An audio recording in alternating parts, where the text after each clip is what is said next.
Go ahead, John. Make today count. Someone said, don't count the days, make the days count.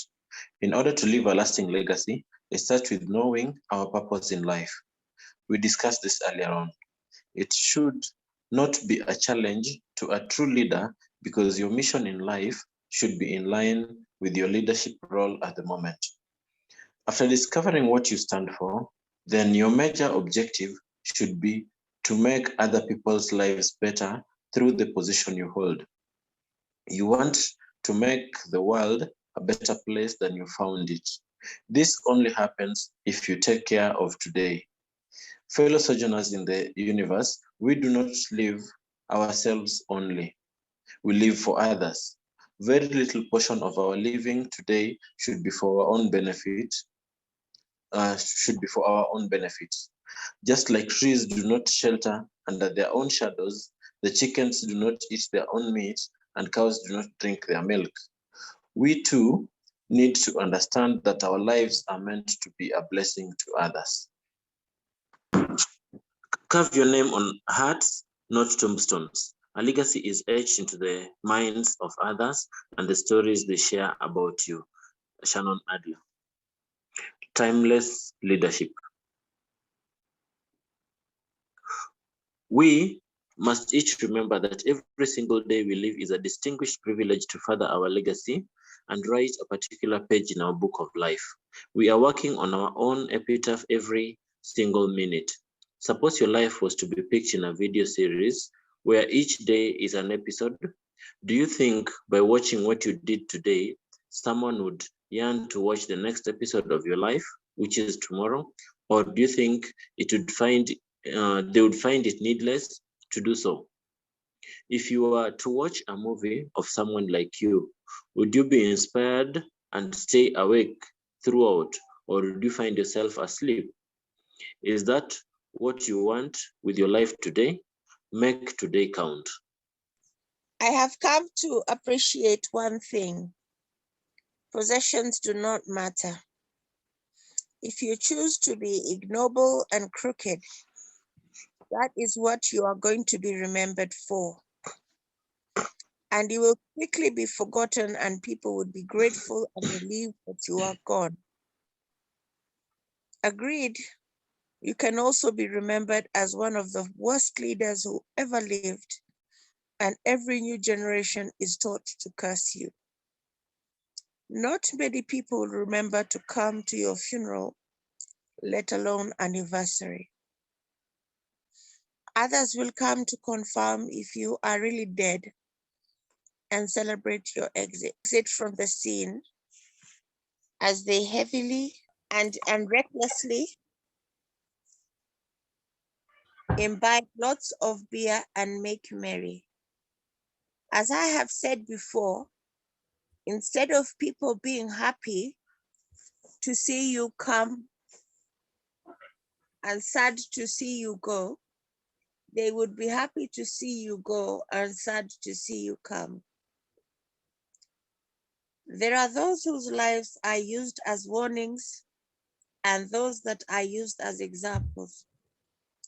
Which side would you like to belong? Well, you could still be used as an example of a life that is not worth living. We see the same when we read the history of the kings of Israel in the Bible. Some of them were miserable and not worth remembering. Their names are associated with curses and horrors, but others are used as blessings and honor.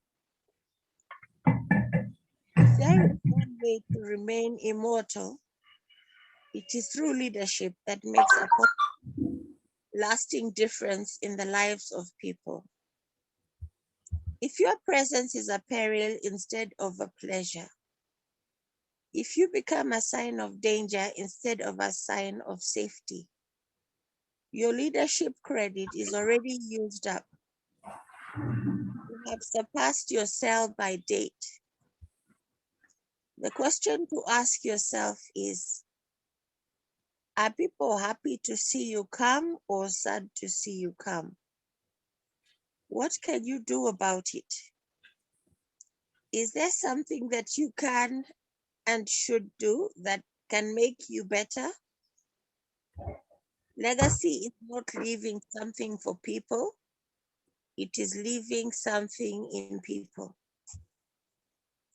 In a symphony orchestra, there will always be a director to be remembered and one to be forgotten.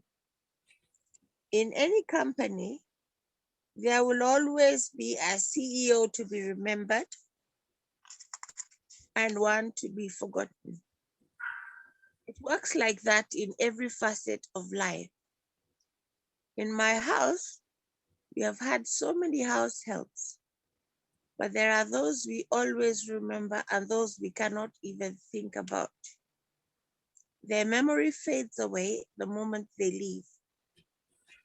You can leave a legacy by living a life a life of legacy, a life that impacts lives positively. You will be satisfied. Again, it is not about counting the days, but rather making days count. Albert Einstein said, "Not everything that counts can be counted, and not everything that can be counted counts. You be the judge." Yes, Maurice. Okay, first of all, is just to appreciate, I think this section that we have read today is pushing me to reflection a lot, in the sense that we should make the days, we should not just count the days, but make the days count. And I think it's also pushing us to really be purposeful in life, that whatever we are doing, we'll be doing it for a greater purpose. And then, you know, even when you talk of legacy, maybe not necessarily for popularity, but to really do those things that really matter in life, and impact others purposefully. Really impact others, because we don't just live for ourselves, but we live for others. And I also like the analogy that cows don't drink their milk, neither do trees enjoy their shadows. So I think what the section is telling us today is that let's live a bigger purpose. Let's not just be looking at you know, short-term goals or just to satisfy some immediate needs, but we look at the bigger picture. So I'm really very inspired by the readings today, and thank you very much for sharing. Thank you very much, Maurice. Somebody else? Elsie, speak to us something. Oh, OPP, it's a very challenging thing. It's quite thought-provoking. And the most important phrase for me, which I've highlighted, was, if your presence is a peril instead of pleasure, if you become a sign of danger instead of a sign of safety, your leadership credit is already used up. That calls for self-reflection, calls for me to look at myself and say, are people glad I came, or what impact am I to them, or what am I leaving behind for them to say, we were glad she was around, or we are glad that she came. And the seeds, the tree providing a shade to its own self, it can't. You should be able to live for others and not be selfish, just being selfless. It's as I'm challenged to be selfless, to continue being selfless, to be kind and compassionate, considerate, and empathetic. And yeah, that's it for me for now. Yeah, thank you very much. Yes, Dr. Eda? Yeah, thank you very much. I really like the passage, and I often talk about the context of parenting, because you know, the natural family is the first school of life, and parents are the first teachers, and all of us get through the Maslow's hierarchy of needs, we have a particular blueprint from God, and parents are given that mandate to help us self-actualize, to become the best version of ourselves. And the other day I was giving a talk on parenting, and the basic foundation of that is acceptance. And basically parents, through their example, they're the ones who teach us how to live. A very little is given by actual instruction, maybe 20%, but 80% is following their example. And like what you said, the most important legacy is not what they leave us, but what they leave inside of us. Like I would give myself as an example. Yet my parents were not rich at all, and they're not famous at all. But what they left in me was, was enough for the next generation and generations to come. I gave the example last week of my mother. My mother, when she used to be a secretarial teacher, then she left to become to start her own company, providing secretaries to training and providing secretaries to the market there. That time secretarial was still, very much up there. There were no computers and all that. So one day she trained secretaries, and she was waiting for her check to be supplied, to be given to her by the accountant of the company they had served. And it was taking forever. So eventually she went to find out why the check was taking forever. And the man told her, the accountant told her, uncertain times that these days, there's something called 10%. That was in the 1980s and 1970s. Kenya had just started getting corruption. And other people were telling her, you don't know about this 10% issue, yeah? People expect a 10% kickback for whatever job you do, or whether you're going to get a tender, or what. This is Kenya of today. And she said, you know what? Kama ndi hivyo, achana nayo. I am not interested in this anymore. And she actually closed her company and she went back to teaching. And her company was actually very successful. At the time, we didn't know what was going on. She just came and told us, I'm going back to teaching. But we knew the salary was much, much less. And then, so her honesty, she's unable to give a bribe. She was unable to tell a lie about, so that one has always stayed in us. And so when you look at the corruption that is in the country, probably the parents are also corrupt, and the children from rich parents who were educated abroad, if the money was not gotten through honest means, the children also know that their parents got it through bad ways. And my father, for example, when my father passed on, we knew him as a father, we knew him as a community leader. But everywhere I would go, even the kind of things people were saying at the funeral just blew my mind, There was a gentleman who said, every time I would, my wife had no problem with me hanging out with your dad because I always got tips on how to treat my wife well. And, there were so many young men, 30s, 40s, 50s coming to tell me your dad was my mentor.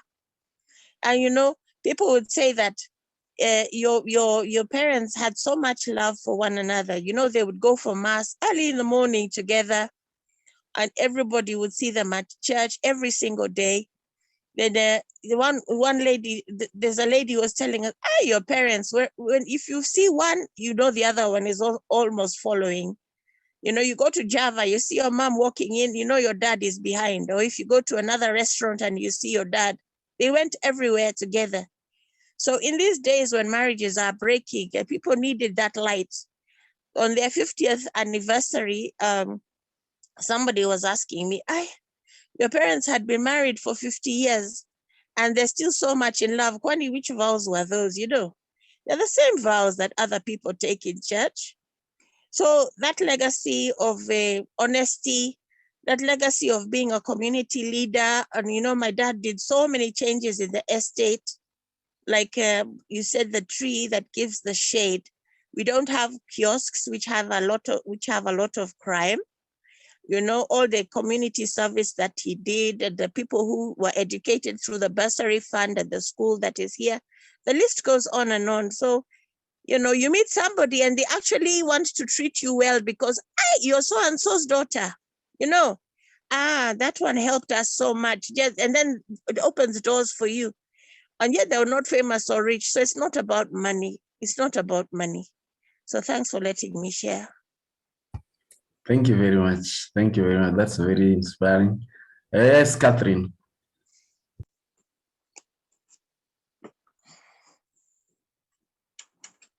Catherine, unmute.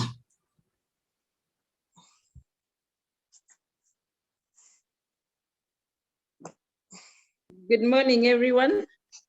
Good morning. Good morning. I'm sorry when you are looking for this unmute button and you can't see it. What can I say after Daktari has spoken?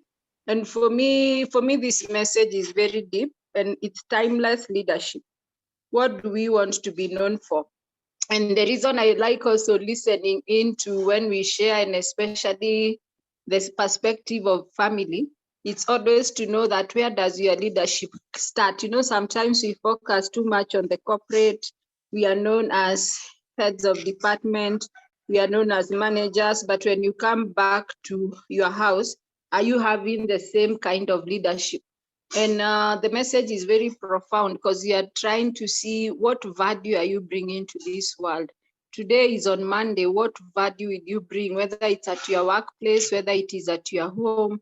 You're not counting the days that you're around, but you are putting life into the days.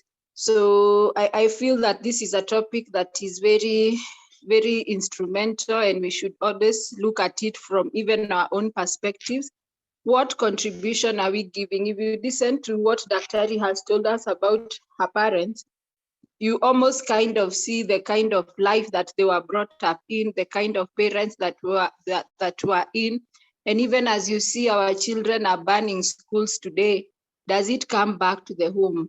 Is it a place that we have failed as parents?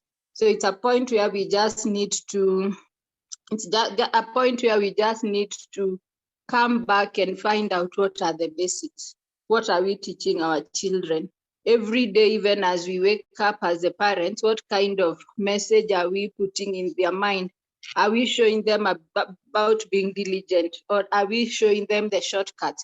Because I like that fact that corruption will begin at home. Banning schools will begin at home. And so leadership begins at home. So for me, the contribution today is just feeling very challenged as an individual. What value do I want to bring on board? How will I change the life? Because it just begins with us. So this is a good topic as we continue seeing and going through it, and just see how do we change who we are and also the environment that we operate in.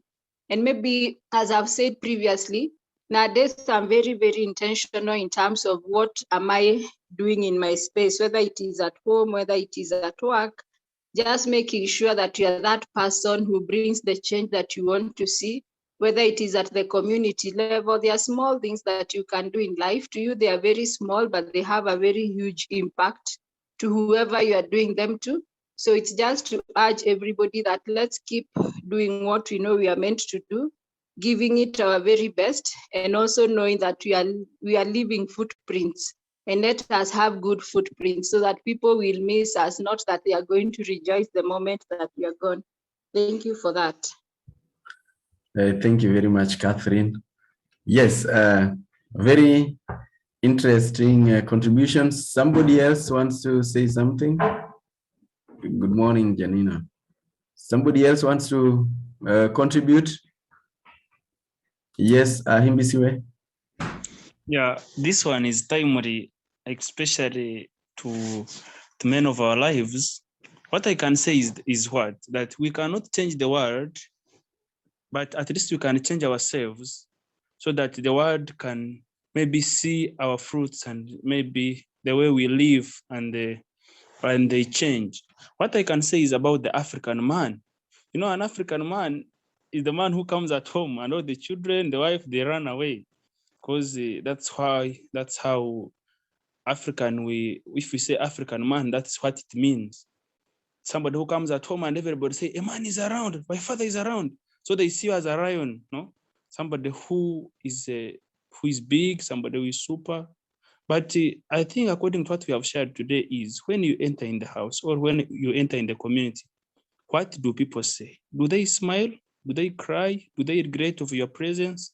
So I think I have been challenged also from this topic, and I have admired what the others have said, that we should at least be that candle that brings peace in everywhere we go. Where you go, at least you impact them positively, so that when you leave, they're able to say, so and so was here, so and so has done this, so and so that they can remember you. They can either remember you positively or negatively. So let us always try to be remembered positively. Thank you. Thank you very much, Aloysius. Great. Yes, Job Kwesiga.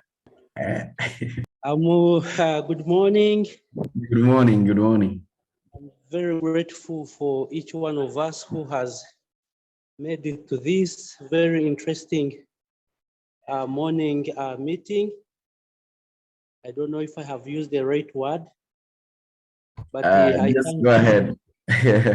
Aloysius who connected me to this wonderful opportunity. So I want to maybe share a little experience from on the side of parenthood.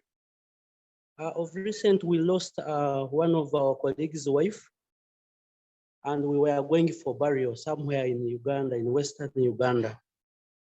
And the Job is 29 years, and the colleague I was traveling with, of course, they have a home in that area where we were going for burial. He's around 30 years, but his father is the only person who was in that home where we were going for burial, and we traveled late. But the spirit in which this parent was calling, he was calling despite us being maybe old men, I can say. But the parent kept insisting, please, you children, don't, where have you reached? I'm going to send you a border. Like when we reached on the way, he kept insisting, please tell me. The parent did not even sleep. And he was referring to all of us, despite him never having seen me, because I was a friend to his son.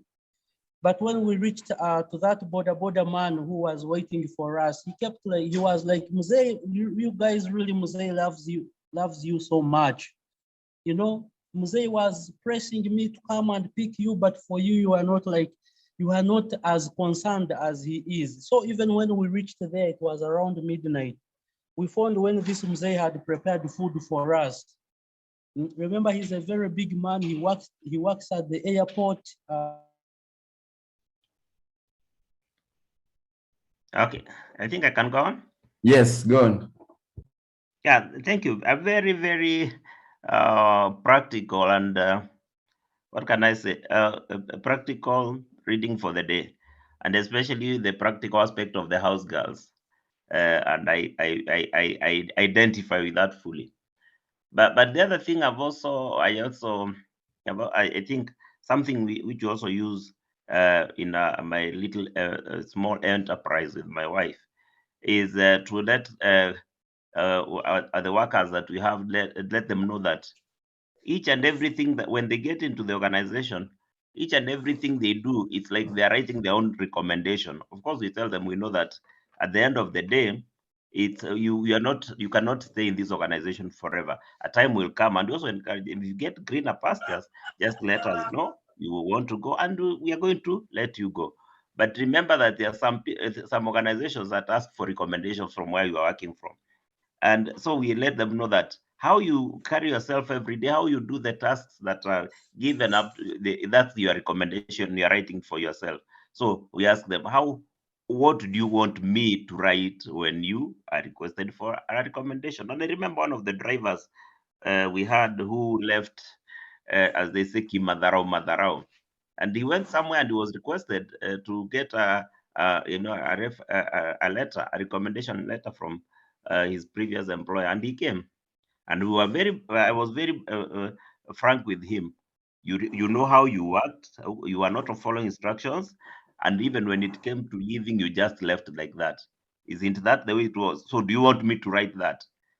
Because I cannot lie. Because even also when I write a lie, I'm also putting my organization reputation in jeopardy, because they said they're saying watu wana recommend watu vizuri, but the people are bogus. So I think it also good for us, maybe as we engage people in our different areas, to also remind them that at some point they may require a recommendation from us. What are we going to write? They need to decide that. Thank you very much. And with that, I beg to drop off as you continue the discussion, because I have to jump into another meeting. Otherwise, it's very Thank you. insightful and very well, and I'm always happy to join it. Sorry, I joined a bit late. I had connectivity issues, and I wish you all well. Thank you. Thank you. Thank you very much. Odhiambo, are you now able to speak? Yeah, I was also having challenge my internet. Okay, Hello? go ahead. Can you hear me? Go. Yes, go Can you hear ahead. me? Yes. Yeah, I was having internet connectivity problem. Good morning. How are you? Sorry, I also came in a bit late. Yeah, thanks. This is a very, very good topic. It reminds me of a book I read called Purpose Driven Life. What the hell am I doing in what the hell am I doing in this world? And connecting it to the discussion going on, I think we have such choice. We have a choice after God has blessed us in the morning with life, good health, and an opportunity to praise Him and glorify His name as we go about our lives. What comes to my mind is that there was a quote by a former minister, long-serving minister for education, Peter Castro Loaringo, who was nicknamed the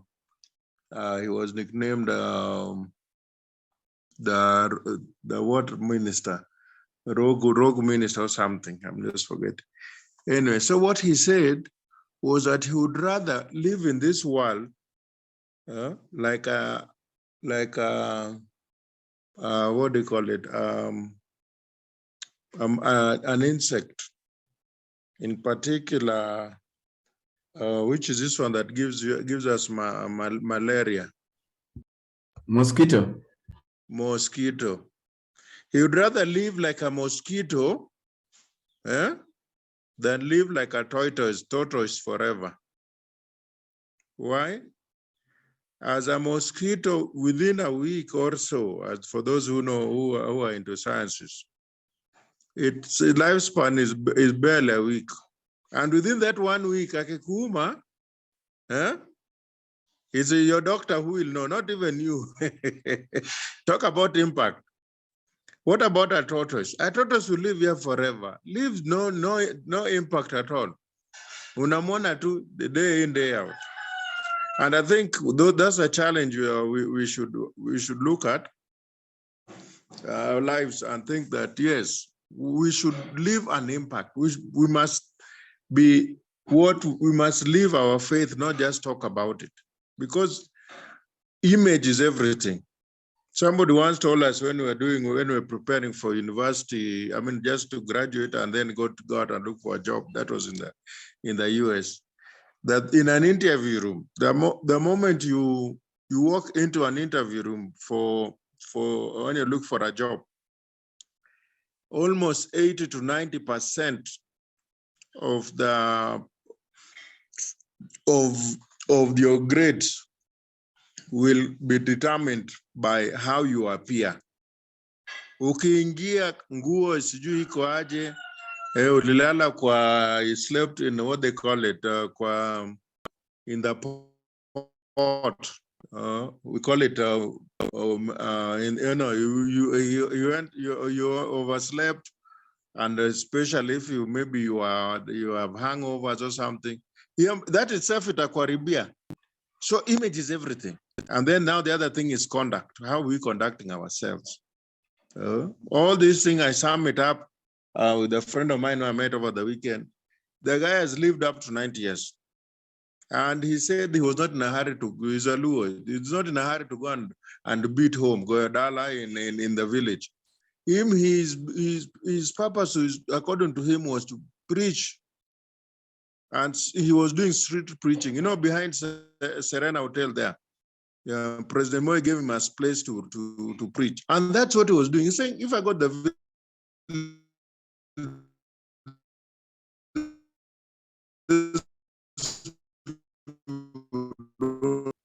I think we can move on. I can summarize a few things because we have a few minutes left.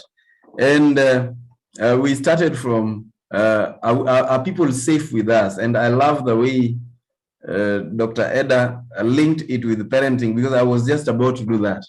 That our leadership is first of all seen in the way we bring up families. And so the problems that we have today, we are talking about children burning schools, we are talking about children looking for shortcuts, or children who do not have that staying power. It reflects on the upbringing. Now, whenever we have a problem in the society, it can only be traced back into how we were grown up, how we were parented. And so today we have a responsibility of making the generation that is coming, and whenever there is a fault, we cannot pass the buck. We must stay responsible. To some of us, our children are not even safe with us. We are a source of danger to them. We are a source of threat. We are not trusted. And that's very unfortunate. When we are leading people, whether it's an organization, a church, a group, wherever, the question is, are we leading through threats? Are we making results that are required come through pain, or people actually love what they're doing? What is it that we are living in people as opposed to what we are living for them? And that is something that is very critical, because people will forget anything you did for them, but they will not forget what you made them feel, how you impacted their lives. They will not forget that. Recently, I read a story about some Ugandan Asian, who was amongst the people who were evicted by Idi Amin when he was the president. And this was another strange encounter, that she was the one to administer dialysis, and she just realized that this is the same president, the very same president who gave them 90 days within which to leave Uganda. Yeah, and she had a chance to tell him briefly before the exercise, and the guy felt really terrible because his whole life had to depend on that particular dialysis. Everything we do in a day, everything we do to somebody, everything we do in our particular piece of work, there is a way it impacts on somebody else. And the question is it something that is regrettable, or it's something that's positive that we will be able to celebrate? It's not the rank, it's not the big position that we have. It is the little things. It is the little things, and that's why we are talking about maybe your grounds person. Yeah, it said of Abraham Lincoln that he knew everybody, including the chef, the cooks, and everybody, and he would sit and ask them questions. How is your son so and so? How is your father doing? You told me your wife was ailing. How is she doing? And things like that. It is how we make people feel. It's the impact we build in them. So we do not have to be people who are holding very high positions. It is the little things we do in every day that will make that day count. It may not count for us individually, but we will make it count in the lives of others. You see, and it's good to know that many people are looking for happiness. Many people are looking for fulfillment. Many people are looking for satisfaction, but they don't get it. A lot of people think that maybe if I have a bigger house, I will be happier. If I had a bigger car, or the latest model of Mercedes, or this or that, we keep looking at happiness in the possessions. But that is not it. We will realize that our fulfillment, our happiness, our joy will emanate from the activities that we do, that we carry out, and the way we relate with other people. Human beings are social beings. Our happiness will not come from how it will not come from what we earned. It will not come from what we the biggest bungalows that we made. Our ultimate joy will be in how we impacted other people's lives, how we related with them, and the stories they will be saying about us. I once related this story, and it will be worth repeating, about somebody who was very wealthy, and this is a real story, real life story. Very wealthy, an American, had done everything, but he never felt satisfied. He thought, maybe if I build a bigger home, he built a bigger home. Maybe if I bought more jets, he bought them. Maybe if I had more cars, maybe if I did this, he did all that, but by the end of the day, he didn't get much satisfaction. And then one day, a friend of his asked him that, I'm going to Africa. I have this project of donating wheelchairs, and I would appreciate if you can help me with some wheelchairs. I go donate to people who cannot walk. And this guy feels inspired and says, well, I would not only help you to get some, I would love actually to accompany you in your project. And they went together. They mobilized wheelchairs, very many of them went together. And finally, when they reached and donated these wheelchairs, the joy, there was this little boy who picked his wheelchair and he was sat on it. And when this guy was turning to go pick another one, he told him, just a minute, sir, just a minute, and looked at him. And then he said, I'd like to remember your face. And looked at him keenly and said, you know what? I'd like to remember your face so that when I meet you in heaven, I will know that you are the one who made me to be able to move around. And the guy was touched at his heart, and he started tearing. He started, the tears started coming out. That day, his life was impacted and changed, and that became his project. And he started doing this work of mobilizing resources to donate wheelchairs to people. And he realized that ultimately, life was not all about all these things that he had been acquiring. And that's the way life is. If we are going to be happy, we are not going to be happy because we were living in our own lives, in our own family, we were just good.